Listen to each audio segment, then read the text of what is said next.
विकास के भी वह जनक थे।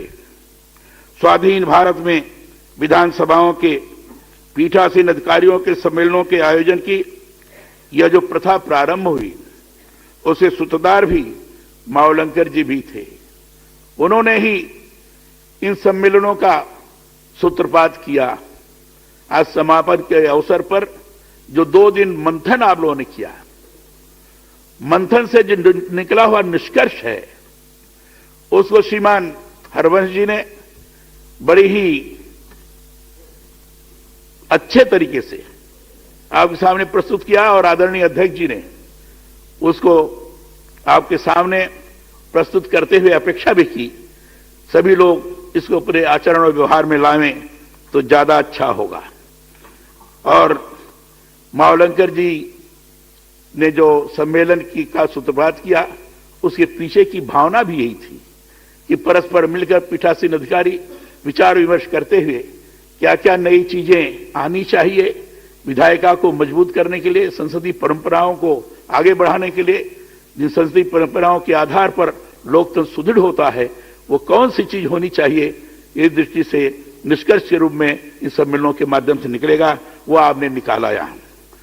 उन्होंने इस तरह के सम्मेलनों को बहुत महत्व बताते हुए कभी कहा था कि ऐसे सम्मेलनों में होने वाले विमर्श में अधिकारियों को आपस में एक दूसरे के अनुभवों और दृष्टिकोण को जानने का अवसर मिलता है। मैं भी ये मानता हूं कि इसे पूरे देश में कतिपय समान संसदीय प्रथा और प्रक्रिया तथा संसदीय लोकतंत्र की स्वस्थ और बहुमूल्य परंपराएं स्थापित करने में मदद मिलती है। संसदीय लोकतंत्र में पीठासीन अधिकारियों की ही सर्वाधिक महत्वपूर्ण भूमिका होती है। राज्य विधानमंडल के प्रत्येक सदन का अपना एक पीठासीन अधिकारी होता है। विधानसभा में इसे अध्यक्ष तथा विधान परिषद में सभापति कहा जाता है। पीठासीन अधिकारी सदन के प्रतिनिधियों का नेतृत्व ही नहीं करता, अपितु उनकी शक्तियों और विशेषाधिकारों का एक तरह से अभिभावक भी होता है। मैं ये मानता हूं कि सदन का अध्यक्ष सदन के कामकाज से संबंधित नियमों का अंतिम व्याख्याकार होता है। उसके निर्णयों को किसी स्तर पर चुनौती नहीं दी जा सकती है। इसलिए आज का यह सम्मेलन संसदीय लोकतंत्र की हमारी प्रणाली को सशक्त करने की दृष्टि से बहुत ही महत्वपूर्ण है। भारत विश्व का सबसे बड़ा लोकतांत्रिक राष्ट्र है। स्वतंत्रता प्राप्ति के बाद हमने संसदीय लोकतंत्र प्रणाली को इसीलिए अपनाया कि राजनीतिक सत्ता में सीधे तौर पर आम जन की भागीदारी सुनिश्चित हो सके।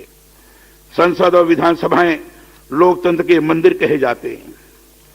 यह वह पवित्र स्थल है जहां पर जनता के चुने हुए प्रतिनिधि मिलकर जनहित के मुद्दों पर विमर्श कर विधान बनाना का कार्य करते हैं। इन सदनों से यह अपेक्षा की जाती है कि वहां आने वाले चुने हुए जनप्रतिनिधि राजनीति से ऊपर उठकर जनहित के मुद्दों पर संवेदनशील होकर विचार करें। यहां जो भी बहस बिजनेस हो वह आम जन के सतत विकास के लिए हो, कल्याण के लिए हो। इसके बारे में आदरणीय अध्यक्ष जी ने बताया और स्वयं मुख्यमंत्री जी ने उस चीज को तो प्रस्तुत ही किया अपनी जन कल्याणकारी योजनाओं को सामने रखते हुए। संसद या विधानसभा में कोई भी पारित विधेयक तब तक अधिनियम नहीं बन सकता जब तक कि राज्यपाल उस पर अपनी स्वीकृति नहीं दे। बहुत बार यह आरोप लगता है कि राज्यपाल जानबूझकर विधेयक अटका रहे हैं या कि उसे पारित करने में देर कर रहे हैं। इस संबंध में इस बात को समझने की जरूरत है कि जो विधेयक राज्यपाल के पास भेजा जाए उसको पूरी तरह से राज्यपाल को देखना होता है।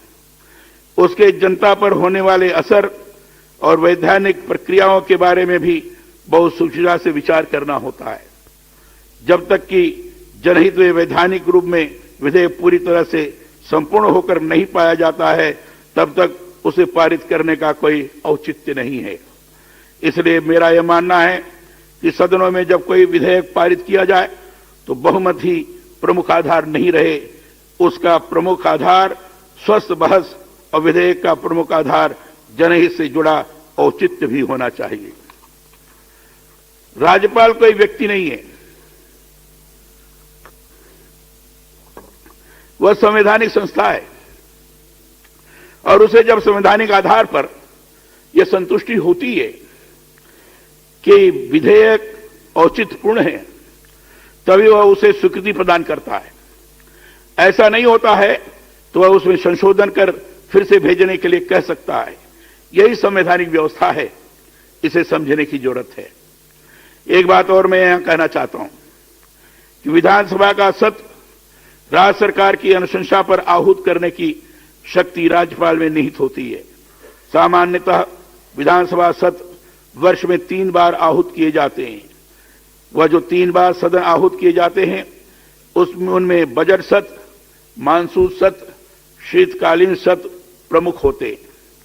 किसी विशेष कारण से भी कभी सत्र आह्वान किया जा सकता है, परंतु मैंने इधर यह भी महसूस किया है कि सत्र आहूत करने के बाद सत्रावसान नहीं किया जाता है। सत्रावसान नहीं कर सीधे सत्र बुलाने की जो परिपाटी बन रही है वह लोकतांत्रिक व्यवस्थाओं के लिए घातक है। इससे विधायकों के प्रश्न पूछने के अधिकार का हनन होता है। सदन का जब सत्रावसान नहीं किया जाता तो एक ही सत्र की कई बैठकें चलती रहती हैं। इससे विधायकों को निर्धारित संख्या के प्रश्न के अतिरिक्त अवसर प्राप्त नहीं होते।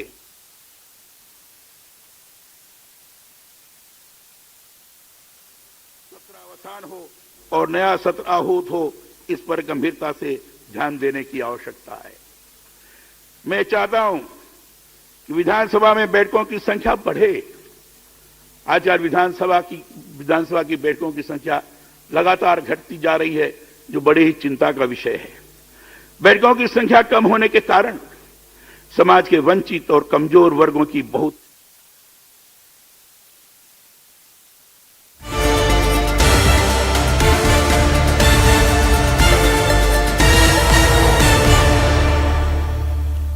नमस्कार, मैं हूं आप सबके साथ ऋषिका और आप देख